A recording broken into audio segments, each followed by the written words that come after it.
Well, good morning. It's a little bit of a homecoming for me. I was born in Austin, Texas. We went to a church called Allendale Baptist, a little Southern Baptist church there. Spent the first 7 years of my life in this tribe, and then I bounced around a bit, and then as a pastor, I ended up leading at a church, Foothills Community Church in the Denver metro area, actually in Arvada, Colorado. And so it's a great honor to be here amongst a lot of brothers and sisters. I enjoyed my time serving as a pastor immensely. I worked at two great churches. And then I had a series of crises that kind of changed the trajectory of my life and how I spend most of my time. While I was working and leading as a pastor at Foothills Community Church, we started to gather with all of the different pastors who are in our specific part of the Denver metro area. And so we started to come together and to think and pray and to dream about what it would look like for us to work together in our community. What would it look like if you kind of unleash the latent potential that was sitting in all of our churches and begin what we were calling to make the gospel tangible for people that didn't yet know God in our community. And so as pastors, as we started to do that and to dream about that, we realized that we didn't know our city and our community as well as we should. And that's a bad moment for you as a pastor, by the way, when you realize you don't know your city well enough to be really strategic and smart about serving, especially serving people in need in your community. And so all of us as a group realized that we had a void, and so we began to invite in different civic leaders to teach us about our own city. And so we would gather together. We had about 22 pastors from our part of the city who were all leading different congregations, all Bible-believing congregations. And so we invited in our police chief. Then we invited in our city manager. And about 9 years ago, I was sitting in a room with our mayor and with all of these different lead pastors. And we asked him this question. We said, if you can wave a magic wand and change something in our city, what would you change? And we were trying to lead him down the road toward this idea of like, hey, tell us, what's the one thing that we should do together? And he had this list of, if you want to get a civic leader to show up with a bunch of pastors, you have to tell them what you're going to do to them beforehand, right? So we'd said, hey, here's the questions we're going to ask you. So he came prepared, and he had this prepared list of all the things that he wanted to see changed in our city.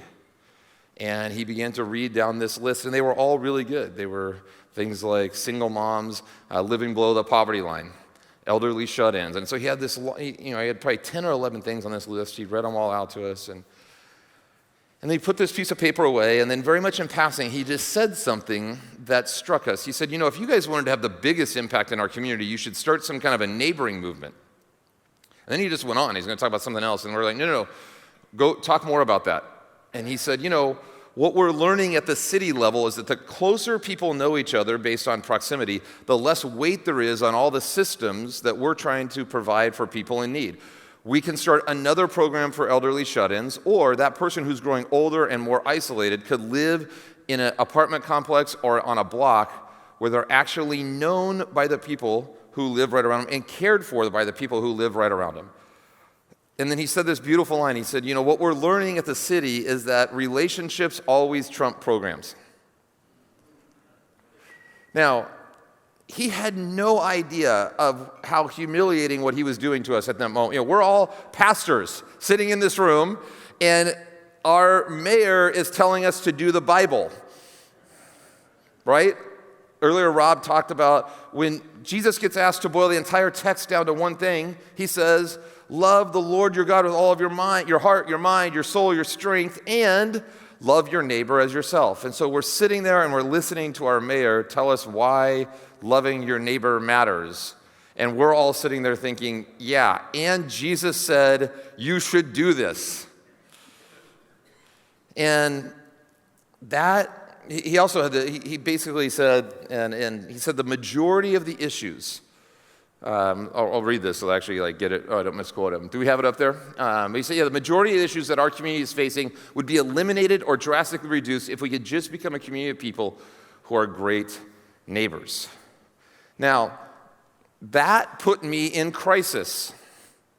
As I was driving home that day, I'm driving back into my little cul-de-sac of 40 homes, as a pastor, and there's about 100 thoughts that are running through my head. The two that I can remember right now are this.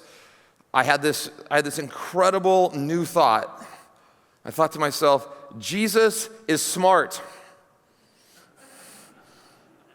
Is it possible that when he gets asked to boil the entire Bible down to one thing, is it possible that Jesus gave us a really simple strategic plan that if believers actually did it, it would change the world overnight? So that was my first thought. My second thought was I realized I wasn't doing it. As a pastor, and I'm sure none of you can relate to this in this room, as a pastor, I had filled up my calendar and my life with a lot of other good things. I was trying to help people figure out life in their marriage. I was trying to prepare and get ready for what happens every single Sunday. I was trying to help people figure out life with their kids. I was creating these outreach events at our church, hoping that somebody who didn't know God would come and show up and be impacted in a significant way. And I had filled my calendar up with all of these things, to the point where I was putting almost zero intentionality into building relationships with the people who lived right around me. I just didn't have the capacity to do it. And I didn't prioritize it. And here's the other thing that happened to me as a pastor is that I got into ministry because I love seeing people come to know Jesus. That's what sucked me into vocational ministry is when somebody's life collides with the life of Jesus, I just break down. I literally will just start weeping like there's something that happens to me. That's what got me into the game. And I'm just going to tell you this, after about 10 years of being on a church staff, my connections with people who didn't know God had shrunk down to almost nothing. I knew people who didn't yet know God, but my deep relationships, the people who I was really connected with, all started to think about the world the same way that I did. And I didn't know this, but I drifted, I was dying. I was thirsty for something that originally got me into the game and had really put me in touch with what it meant and what gave me purpose. And after 10 years, I just drifted into a place where I had very, very few connections where I could really live that out. So all of this is starting to go through my head. I walk inside my house. I tell my wife, I'm like, hey, you're not going to believe what happened today at our little mayor's meeting. And he told us that the smartest thing we could do is to start getting our people, all the people that show up into our churches, to actually care about their literal neighbors. And my wife just was laughing at me. She's been ahead of me in most things. And she's like, yeah, what are you going to do about that? And I just said, I said, I'll just for 1 year, maybe I'll just hang out more in the front yard and just see what happens. And that little 1 year experiment, I'm 9 years into that, and it's completely messed up my whole life. It's been super messy and beautiful and powerful all at the same time. And I'll share a little bit in a few minutes about what that's looked like. But let me take you back to what happened with my pastor friends and I. So we have this moment. At the end of that time, somebody really smart in the room said this, so the mayor leaves. We're all like, whoa, we need to wrestle with this. One of the other pastors said, hey, let's make a commitment not to go and preach about this. Because this doesn't happen in Missouri, but in Colorado, anytime something interesting happens to a pastor, it becomes part of the sermon that Sunday, okay? But somebody in the room was like, hey, look, let's let this marinate for a little bit. And so we did. And so for 2 months, we all made a commitment that we would kind of start to take little small steps in our own neighborhoods, and then we'd come back together and just talk and share about what was going on. And when we came back together for that second meeting, we invited in Vicki Ryer. She is our assistant city manager. She's like the gym in our city. And I have a city, it's about 130,000 people in our little suburb. And Vicki is like the bridge between everything that happens at the government level and then everything that happens on the street. And Vicki, I was annoying city leaders with that question about the magic wand question. What would you change if you had a magic wand for 2 years? And people regularly would say, go talk to Vicki. You should go talk to Vicki. And I would go and talk to Vicki, and Vicki would always say the same thing. And this was pre the mayor meeting. She'd go, hey, you know what you should do with all those people that show up to all those churches? Next time it snows, why don't you get them to shovel their neighbor's driveway? And when she would tell me that, I would just think, nope, that's not it. I was dreaming about, I could see it in the paper, the church eradicates homelessness by working, like I wanted something sexy, okay? And she's like get people to like shovel their neighbor's driveway. But when the mayor's sitting in that room and he starts talking about neighbor, I'm like, oh no, Vicky's been trying to tell me this the whole time. So Vicky comes into our meeting, she starts talking about all the reasons and the ways that literal neighboring matters, how it reduces crime rates, how people live longer, how when there's a crisis or a natural disaster, your neighbors are always your first responders, and it's all really good. We have this conversation with her, and at the end of the conversation, we're sitting there in the room with those same pastors and her, and she says something that cements that we have to do something.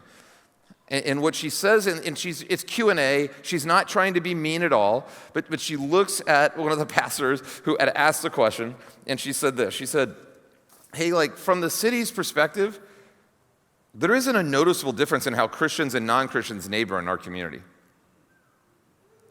Yeah, that's right. It was dead silent, but then we felt horrible, and so we started to argue with her about her perception. We're like, no, that can't be true. And then she goes, no, I'm just telling you from the city's perspective, we don't see a drastic, noticeable difference in the way Christians and non-Christians treat their actual neighbors. And when I slowed down to start thinking about it, I knew in my heart that she's right.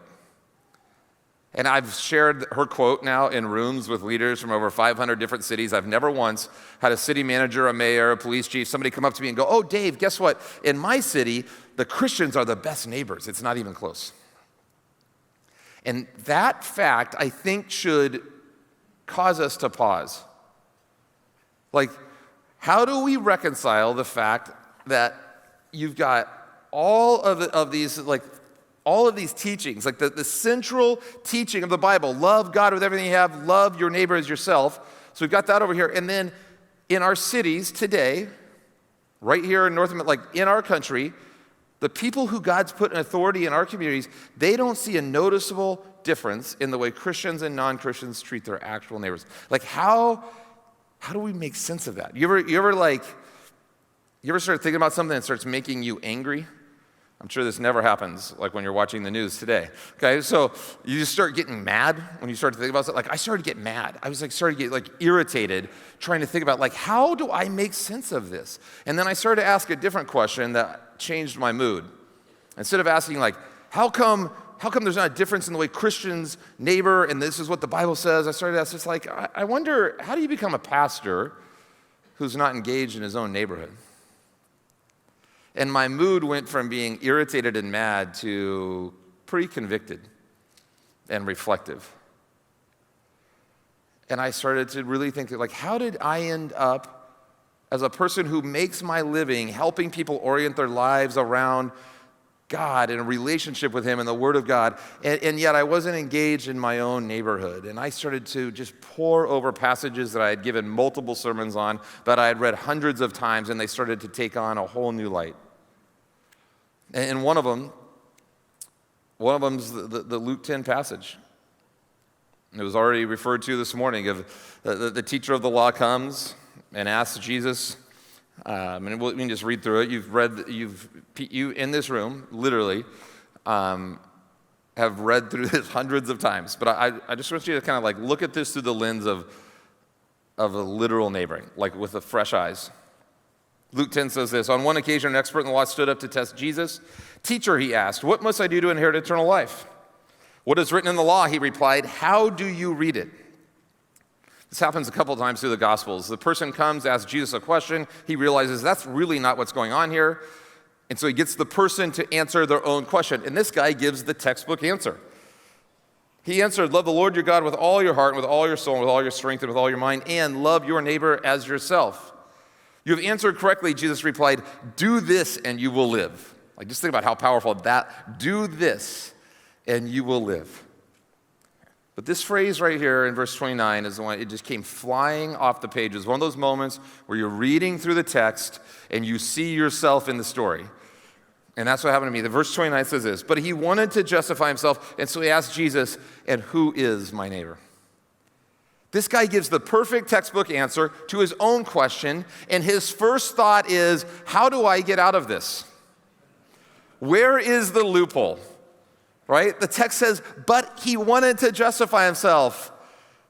And so he asked Jesus, neighbor, what does that really mean?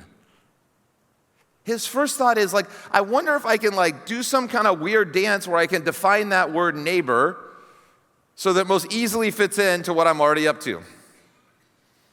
He played, this is what we all do. Like, this is what kids do. Like, you try to mess with the definition or tweak it just a little bit to accommodate yourself. And when I was, in light of everything that happened with the mayor, in light of everything that was going on inside of me with Vicky, like when I read through this, I had been wrestling with this question of like, how do you end up as a pastor who's not engaged in his own neighborhood?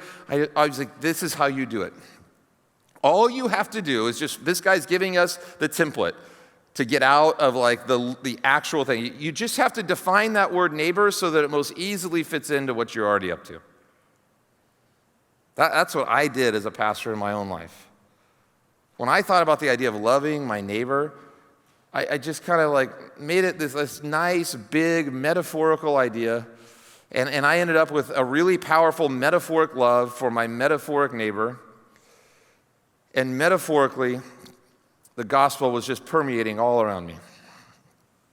And in real life, there's people who are sleeping 40 and 50, 60 feet away from me, and I didn't even know their names. Now, I want to be really clear about something, because what Jesus does next is really interesting. He looks at this guy who's asking the question, and he tells the story of the Good Samaritan. The big idea of the story of the Good Samaritan is that everybody is my neighbor, right? It's actually not the big idea of the story. The story, it's close. The big idea of the story of the Good Samaritan is that when you care for the person in front of you, no matter who's doing the caring or who is the recipient, that you are loving your neighbor. That's a big difference. When everybody's your neighbor, often nobody is. And I interpreted the story of the Good Samaritan as just, everybody's my neighbor. That's not what it says. When you care for the person in front of you, you're being a neighbor to that person. So here's what this means. In Jesus' economy, clearly, what we do at work, the relationships that we build there, those are, when you love somebody, care for somebody, you're loving your neighbor. When you reach out and build a relationship with the parents on your kids' or grandkids' soccer team, clearly, in Jesus' economy, that's loving your neighbor. When you go on the other side of the world and care for somebody, that's loving your neighbor. And I don't want to diminish any of that, but here's the deal. All of that doesn't sprinkle magic fairy dust over our actual neighbors, and all of a sudden Jesus isn't talking about them. And I lived most of my professional ministry life acting like that was the case, filling up my time with all of these other things. And I'm just going to tell you something. There is something sacred and something special about proximity-based relationships. Most of us gravitate towards affinity-based relationships. That person I have a lot in common with. I enjoy being around them. I have a heart for that person. Whatever. Those are affinity-based relationships. Proximity-based relationships are completely different. You actually start to think, I am going to draw a circle around the place where God has put me and then work out from there. Which means you're guaranteeing yourself to be hanging out with people who you don't have, like some of them, you won't have a lot in common with them. And one of the things that you won't have in common with them is how you think about the world and about God. And there just might be something really, really powerful about that.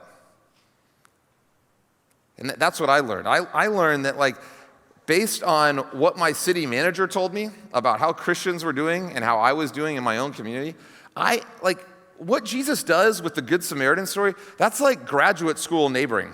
He blows the definition up on this guy. He's saying, we're going to play let's define the word neighbor game.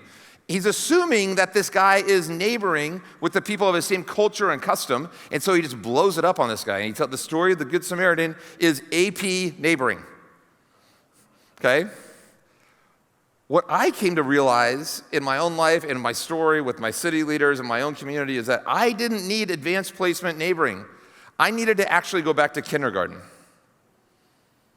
And as I've told my story more and more and more, especially with people like you who are in ministry, I've just found more and more people that are going, yeah, you know what, I have kind of focused on this other thing, and I've neglected this idea of like, what if Jesus meant my actual neighbors too? And as I've begun to do this in my own life, as I began to just take small steps with the people that live right around me, it has reinvigorated my heart to pastor and to be a ministry. it's just blown wind into the sails for me. It's reminded me of my original call of just being around people who are really far away from God. And some of them are close to God. Some of them are a lot closer to God now, but it just continues to remind me that Jesus really is smart. And so my friends and I and our city manager came up with this little exercise, this little pop quiz. And this thing that I'm getting ready to do with you right now, this is 100 times better than the book that my buddy and I wrote. Okay? This is the key to everything that happened in my city. We ended up doing this with about 26,000 people in our community. And the fruit, what happened as a result of this, was measurable and was powerful. So I'm going to do this with you right now. Okay, you ready? This is the secret sauce of everything that happened on this idea of literal neighboring. Okay, so this is a block map. Okay, you got a block map you can throw up there. You have one of these. If you don't have one of these, this is a refrigerator magnet. Okay, but you're sitting there with paper. You just do it on paper. You can use a Sharpie when you get home. Put this on your actual refrigerator. There's a ton of these in the lobby. Okay, if you want to just quietly sneak off with as many of these for your church family, I'm sure that nobody here would mind. Okay, so here's the exercise. You ready? This is all it is. This is really, really simple. You walk outside your front door of your house, your condo, your apartment, your ranch, your farm. I don't care who you are in this room, you have neighbors. Okay, you walk outside. I want you to think about the 8 closest units, parcels, whatever it is to you. Okay, think about those 8. You got it in your head? And now you're in the middle. Okay, so you can just draw a tic-tac-toe board on your notes or whatever you want. I just want you to take a second to start. I want you to write down the first names of the people that are in those 8 units. Okay, so right now, go ahead and do this. As you're doing this, I want you to think about, we did this in all of these different churches over the same, we kind of did a joint sermon series for a month, and we just began to teach around this idea of literal neighboring in all of our different churches in our community. And every single week, we did this exercise that you're doing right now. We did this idea of let's make this idea of loving your neighbor incredibly concrete, incredibly clear. Okay, so as you're doing this right now, how many of you in this room, you think you can rattle off the names of all the adults in all 8 of those units right around you? Go ahead and raise your hand. Okay, about 10% of the room. It always goes the same, by the way. How many of you, if I call you up here right now, you can write down the names of both adults in 5 or more of those boxes? Raise your hand. Put your hand up. 30% of the room. I want to tell you something that should be really disorienting for you. We have handed out, I've been in rooms now, we've handed out about 350,000 refrigerator magnets where we do this talk. I've never been in a room of Christians where more than half of the room can write down both of the adults' names or one of whoever lives there in 5 or more in half of these boxes.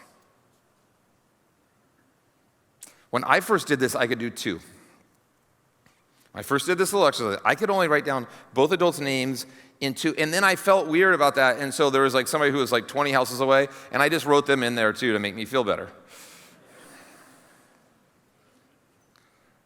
Here's why this matters. In order to love someone, it's helpful to know their first name. Can we agree on that? Here's why this also matters, is that learning and retaining and using somebody's name is a way bigger deal than we think. I just live next to these people, and I'm like, oh yeah, that's the guy that drives the blue car and has the two girls that lives down there.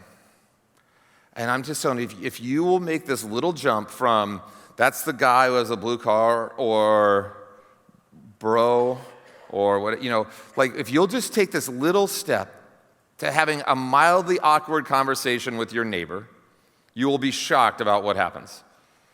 And so what happened to me is I just got convicted. I was like, okay, you know what? I put this up on my refrigerator. It was a napkin when I first did it, and I had my name there, and I just started staring at those blank squares and all these things that happened in my life, and I just started to think, my actual neighbors, Jesus might have been talking about them too, and I just started to have this series of mildly awkward conversations. And because of that, because of just, so much of momentum is just getting started.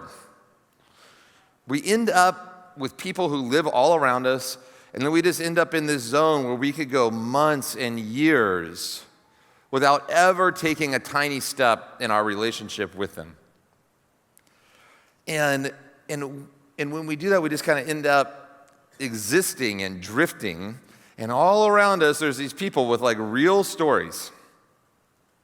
And what I've learned is some of the people who live around me are dying for something more.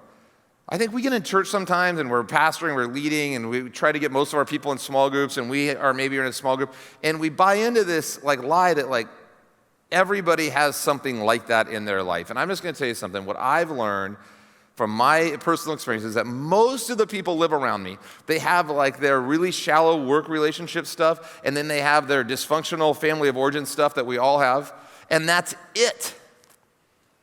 And all it takes is just starting to lean a little bit towards them. And some of them, not all of them, some of my neighbors don't want to be my friend. They're super busy. And they get home from work and they get into their van and they drive their kids around for 3 hours to different activities, and then they're grab some food on the way home, and they come home and they get their garage up and they get in and they get it down, and then they detox from all of that, and then they wake up the next day and they do it over again. And I have a lot of grace for those neighbors of mine that live like that, because I think that's how most of my neighbors experience me for a while, for more than a while. But some of my neighbors, many of my neighbors, are dying for something more. Just being the kind of person that you can just say, hey, what are you learning right now about parenting? Is a groundbreaking thought for some of my neighbors. And they just eat it up. Or hey, why did you become an architect? How did you actually get there? Just being the kind of person who can remember somebody's name and then begin to just engage people over the course of time. It turns out it actually gets you a long ways. It actually matters. And as we started to do this in our churches, and we just kept doing this over and over and over again. Okay, so we did the block map. The first time we did the little exercise, and then the next week they came, and we said, hey, guess what? We're going to do a pop quiz. And we spent 2 minutes in the service, and all of our services, we did a little pop quiz, and we just said, how many neighbors can you name now? And some of our people, it was shocking, some of our people actually did something week one because of a sermon. I know. We felt the same way. We're wow. Okay? And so we did the little thing, and then every week we'd say, hey, listen, if you've learned a name since we first started talking about this, would you just hold this up in the air? And every week, more and more people started holding this thing up in the air. And what I've come to believe now is we fell into a number of things backwards. One of the reasons people did it is because it was incredibly simple. We didn't ask them to go love their neighbor. That's a crazy Jesus thought. Okay? All we asked them to do to start off, we said, would you be willing to just go and learn and retain your neighbor's names? And I think what I've learned through this is if you actually want to get your people, if you actually want to start a movement in your congregation, my whole life, people just said, Dave, good leaders set the bar high. And I think that's true. You can get people to come close to the bar or go over the bar if you're building a small team. But if you want to actually start a movement in your congregation, in your city, the key isn't to set the bar high. The key is to set the bar so low that people can't crawl underneath it. No, I'm serious. And to do it with something that puts them on a trajectory. We gave them something so simple, so concrete, that they were actually willing to do it. And it was a Trojan horse to get them to do all kinds of other stuff. Because once you learn somebody's name, sometimes you can't stop it. And it just provides this fertile soil. For me, it was going and just admitting and going, okay. I had neighbors that I had met multiple times, that I had lived next to for over 2 years, and I just didn't know their name. And my one neighbor who was across the street, I remember going over there the first time, he's mowing the lawn, and I'm over there, I'm like, hey man. This is really embarrassing, but I know I've met you multiple times. Now, I could have gone and snuck into his mailbox and looked at his name, or gone and looked it up online. I love all these tools. I love them. But there's nothing that's a substitute for actually going over and admitting to somebody that you don't know their name and exchanging it.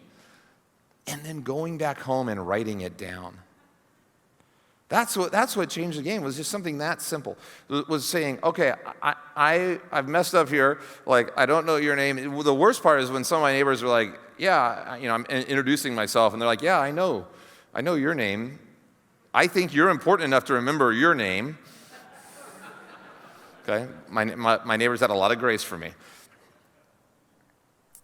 I'm just going to tell you, like, if you can just start to give people the small next step that puts them on the trajectory to building significant relationships in their neighborhood, you'll be shocked at what happens. The Old and New Testament, they're just soaked with this theology of place. Everywhere you look, places, things, like there's this sense people knew, like there's something sacred about where we are. And I think it's something that we've lost. Most of us, we've lost a real thick, healthy theology of place, because when you start to get it, like the theology of place thing, it changes the way you drive into your neighborhood, it changes the way you drive out of your neighborhood. At least it has for me. You start to realize, and you start to help your people realize that, like, what we do in our front yard counts. It's real ministry. That's the other thing that we kept saying over and over to our people. And there's like 10% of our people, when we would say that, we go, listen, what you do in your front yard is real ministry. We were just like affirming a way that they had been living for years. That was a smaller percentage. And I could just see them light up. They're like, wait a minute, I've been doing ministry all this time? Why didn't you tell me sooner? And then there's this other group of people we started to just validate and just build this value of like, hey, that counts too. In fact, we would tell it it's just as important as serving on the elder board or being a greeter or working with the kids or leading work. Like, that counts too. And if you're willing to do that, if you're willing to say that over and over and over again, I promise you some of your people are going to start believing it. And some of your people are going to start acting about it. And the key is just to make it stinking simple. I'm not throwing any theological bombs out here today. Okay, I don't have any good apologist type stuff. What I do have is this. Like, I have this deep belief that if we will do the thing that Jesus said matters most, and if we'll stop figuring out ways, like little mental gymnastic moves, to get out of it, that the kingdom will break out. Like, because I just see it. I just see it over and over and over again in my own life and in the lives of others. That all you have to do is just lean little bit there. One of the best things that's happened, one of my biggest learnings through this whole time has been, it's important. When I first started thinking about this as a pastor, I had this natural orient to like, I'm going to serve. Like, I want to put on my like little super Christian neighbor cape and start thinking about who are the widows and who are all these people. Well, here's one of the things that I've learned over the last 9 years. One of the most powerful things that we can do is we can practice the art of receiving as well as serving. Real relationships, and this was really hard for me to get out of this. Real relationships are two-way streets. Real relationships are reciprocal. We've all probably had a friend that you hang out with that friend, and they've had a huge impact on your life, and then you go, hey, how can I help you, or how can I serve you? And they just go, I'm good. You know, you got the I'm good friend. That relationships, those have a ceiling to them. Real relationships involve both give and take, and so I have had to learn that there's an art to receiving. And sometimes that's like a really little thing. Sometimes that's just like looking at somebody who like has a better yard than I have and going like, hey, how is that possible that yours looks like that and mine looks like this? And then just allowing them to share, right? I asked one of my neighbors that his yard looks like a fairway on a golf course. Mine does not. I asked him that, and it's like I just lit him up. He just like launched into it. He's like, okay, so in January, and he gave me like a 10-minute sermon on every single thing he does for his lawn. And it was impressive. But I remember he got done with that, and my thought was, that is totally not worth it. But I did not say that out loud. What I said out loud was fascinating. But there was something, like he got to share something he loves. I think sometimes we're so used to thinking, especially as pastors, like we have the answer, we can help you do that better. And sometimes it's just so powerful to let other people share the things that they love. One of my neighbors, one of this block parties that we had, I live in the city. I didn't grow up, getting to experience a lot of things that some of the people here in this area get to experience. And so I'm not like a hunter per se. So I went up, but some of my neighbors are big-time hunters, and we were at a block party. They were hanging out in the corner. There was 5 other guys, and I walked into the conversation. They were talking about hunting. This is about 5, 6 years ago. They were talking about hunting, and I just tried to do a U-turn to figure out how to get out of the conversation. But it was awkward, and so I just kind of stood there looking dumb for a minute. And then one of my neighbors said, "Hey, Dave, you should go get your hunter's safety license and then come hunting with us." And then all of my other neighbors in this group started to laugh, this evil laugh. They were like, ha, ha, ha, ha. Okay? That's how my neighbors perceive me, as this little preppy boy who's never going to hunt with them. And so that night, I went to bed, and I had the craziest thought. I thought to myself, what if I did that? And so how many of you have been through hunter safety? Raise your hand. Okay, so for the 4 of you who have not in this room, let me tell you what it's like. You go and sit in this weird basement of a sporting goods store, and you spend 6 hours watching 1970s videos of people who drink beer and then shoot at their feet. And then they give you this little orange card, and now you're a hunter. And so I got my little orange card. I walked into my neighbor's house, and I flipped it up on the table at him, and I just said, "When are we going to go hunting?" And he looked at me, and I realized he did not want to hunt with me at all. It was a total joke what he was doing before at the block party. And so, but I had him trapped. So we drive out to Nebraska with 3.5 hours. We go turkey hunting for the first time. And I will never forget this. I walked, first morning, it's just pitch dark. And I walk out, and I had gone to Cabela's, all my stuff. I just clipped off the tags. And I'm walking out really excited for my first hunt, and here I am as a grown man, and these other grown men come up, and they're like, "Hey, that does not go on your head. That's the wrong camouflage." I'm sitting there. It was the most humbling thing ever to have other men dressing me. It felt so uncomfortable. And then we go out, and we're walking out in the morning, and it's dark. And we're going out to the blinds, and I don't know how to walk right. I thought you're supposed to walk on the path where you walk, but that's actually too loud. You walk on the grass. So now they're yelling. I'm being dressed and taught how to walk by other grown men.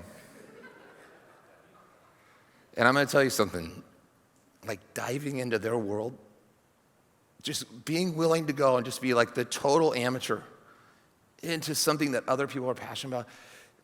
It's the single greatest thing I've ever done. It accelerated the relationship with that group of men faster than anything else could have happened. And I'm just going to tell you, as believers, as people in ministry especially, I think when you start to think about it, I think this goes for relationships in general, I think we need to be the kind of people that are willing to receive, that we're willing to dive into the world of other people and not always be the person that has the answer. Real relationships. It's mandatory. And so the more time I spend with the people that God's placed around me, the more time that I live this out in my own life, the more I'm reminded that the way that Jesus talks about living, it actually is the best way to live. By the way, Jesus does the art of receiving. Jesus didn't have to have his feet washed. And he could have easily just said, no, this is weird. We're in the middle of a banquet. Please don't do this. But he didn't. Jesus actually allowed that whole thing to happen over and over and over again. This is something that Jesus models for us. And I'm just going to believe that the way that Jesus talks about living actually is the best way to live. And as I begin to have conversations with my neighbors who don't know God and with others, that's become the starting point for me. I think all the other stuff is really important. But what I'm learning in my life, in my neighborhood, with my friends, is that maybe instead of trying to convince people to believe a certain set of things, maybe one of the best starting places that we can be with is to look at the people who don't yet know God and to go I actually do think that. Have you ever thought about the way that Jesus talks about living? Have you actually ever had this thought that maybe that is the best way to live? And I've just found that creates incredible soil for the gospel to begin to break out.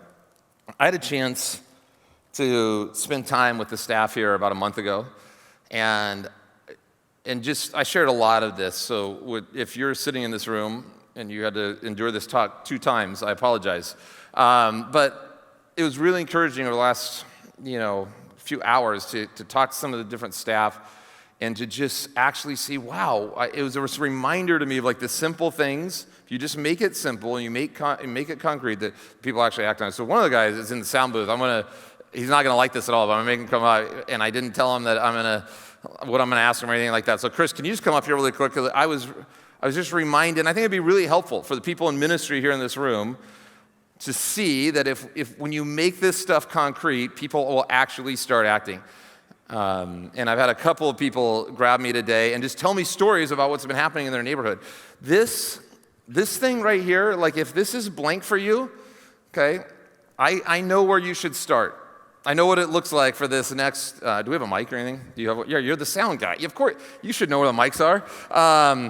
Like this, if you have something that's blank in these 8, like I would suggest, what would it look like as you like go back home? What would it look like for you in the next week to just say, all right, I'm gonna have one of those mildly awkward conversations, and I'm gonna at least value the people that God's put around me enough to retain their name. To just write, what happened to me too? This thing was like mostly blank, and after 6 weeks I had it all filled in. And the craziest thing happened, like God, they started getting my thoughts and my prayers. God started to like use this little tool to help me like value these people. And then it went from, hey bro, to hey Matt. Like, did you see the end of that Broncos game? Okay, not the one where the Chiefs won, the other one, okay? Hey, we're gonna be watching this game together. Come on up here. We're gonna be watching this game. Let's watch the game together. And then to like just taking those little steps is what it's all about. So anyway, so Chris, we hung out a month ago. Yes, sir. Come on up here. Come all the way up here. So we hung out a month ago. I did this little block map thing with you, the little exercise. Tell me what happened after that. So you were going over the block map, and I've lived in my house we built it in 2008. I've lived there for 10 years now. Yeah. And when you said, do you know your neighbors, I could not answer one of those. I know them by face or the car they drive, or I don't have a problem waving at them, but I don't know their name or much about them. So I just felt like whatever you said struck a chord with me to at least get to know at least one neighbor coming out of that meeting or out of that day. Yeah. So, all right, so we do, by the way, people in our community started nicknaming this the chart of shame. I do not want it to be a chart of shame. It's hopefully a chart of conviction. So anyway, so there's some level of conviction. Did you take this thing home, put it on your fridge? I did I didn't put it on my fridge. I put it on the first door that we walked through, which that is counts. our Wherever. washer or dryer, so I see it as soon as I walk in the house. Yes, cool. All right, and then what happened next? So when you said that, I just felt pretty convicted that I at least needed to get to meet somebody.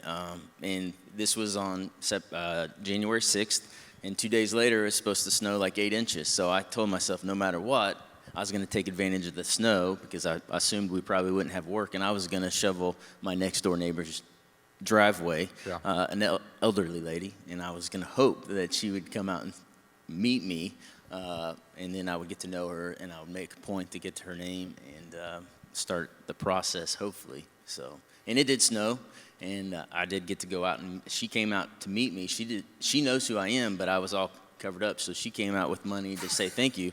And I told her I really didn't want her money. I told her if she gave me money, I wouldn't do it again because I didn't want her to expect that she was going to have to pay me to do that. So it snowed a couple more times since then. I would go over there.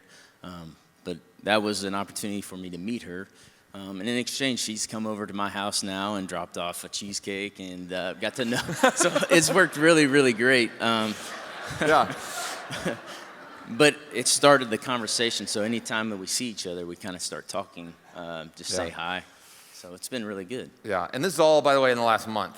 Okay, so like this is how, like if we want our people to actually be able to share about the thing that they say matters most in their life, they actually have to have relationships with people who don't know God. Okay, like that's a helpful thought. We all do these things at Christmas and Easter, and we build the little invite card, and we tell all of our people to go and invite their people, friends, and then our churches are full, and we look around as pastors and we realize they're full. It's just because everybody showed up on the same day. And maybe your church is different, but I'm always really disappointed at the fact of how few people invite anybody. It's because they don't know anyone well enough to actually invite. But this, when you start to build a relationship like this, you go from somebody who's like, I don't even know her name, to I'm going to go out there and now we're exchanging cheesecakes. I don't know where this relationship's going to go. Maybe it just stays there. Maybe the cheesecake is the highlight of this relationship, okay? I hope not. My prayer is that it goes farther. But these are the kinds of things that create soil for us to be able to live the kind of lives that we're supposed to live. And too often we're just in these comfortable circles and networks where we're ending up with people who are thinking about the world the same way that we do. This is the antidote to the Christian bubble.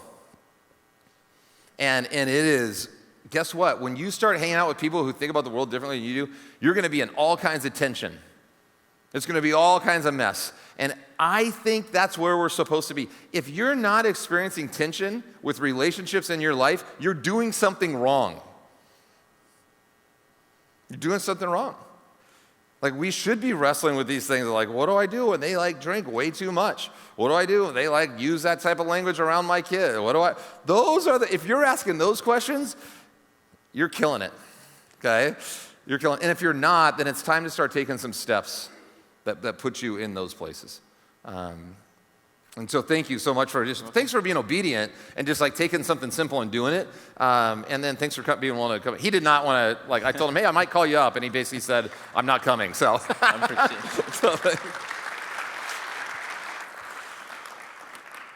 so we've done this work with a lot of churches now around the country. What I would say is this. The churches that do this well, it's because their leadership actually does it in their own life. And so I just want to end our time by saying a quick prayer. And this prayer that we've done a lot with a lot of other people is just allowed a moment of reflection so that people can identify what their next small step is. If your church is going to actually start to have a theology of place and start to live out some of these things, it's going to happen only because your staff models it and does it. And so I just want to give you a chance to figure out, what is it? What's your next small step? So here's the prayer that we've begun to end all of our times with because we just see so much fruit coming out of it. And so I just want to ask you to take 30, 40 seconds and get really quiet before God. And would you just pray this prayer with me? And then just listen. Listen for a nudge, whatever it is. God, what's the next small step that you want me to take with one of my neighbors?